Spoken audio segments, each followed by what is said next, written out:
तो मेरे विचार से क्षेत्रफल के बारे में कंसेप्ट मिल गया होगा। आयतन क्या चीज है? तो आयतन किसी भी पिंड के द्वारा सभी दिशाओं में घेरे गए जगह को हम लोग आयतन कहेंगे। जैसे मान लो हम लोग खड़े हैं तो हम लोग सभी दिशाओं में फैले हुए हैं।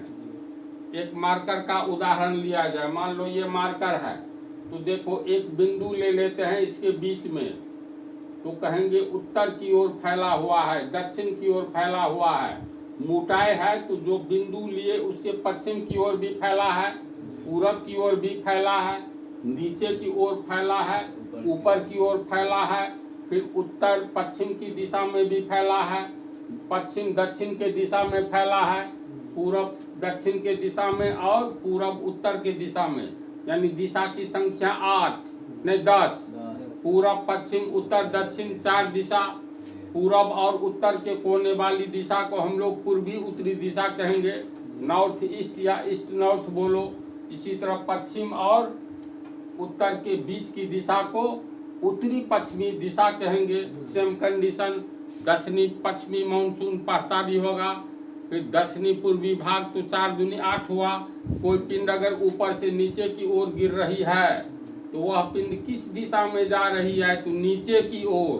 तो एक दिशा हो गया नीचे की ओर। अगर हम लोग रॉकेट छोड़ते हैं सीधी सरल ये पृथ्वी के लंबवत जाती है तो कहेंगे नीचे से ऊपर की ओर। ये अलग दिशा हुई तो टोटल जोड़ोगे ऊपर से नीचे की ओर, यानी ऊपर की दिशा नीचे की दिशा, इधर 8 दिशा हो गया तो कुल 10 दिशा हुआ।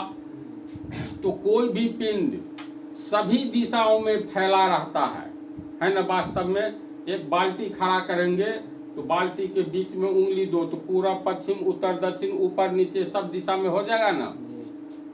तो आयतन की परिभाषा होती है किसी भी पिंड के द्वारा सभी दिशाओं में घेरे गए जगह को उस पिंड का आयतन कहते हैं। इसका अर्थ है, मान लो अगर हम लोग उदाहरण ले,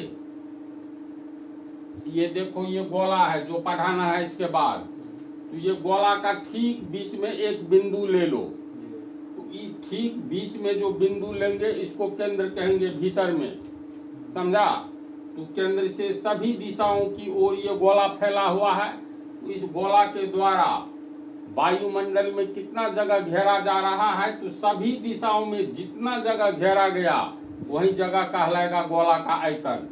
मान लो इसको हम पानी में डुबा दे तो ये अपने आयतन के बराबर पानी हटाएगा। तो पानी के भीतर भी रखेंगे तो पर भी जगह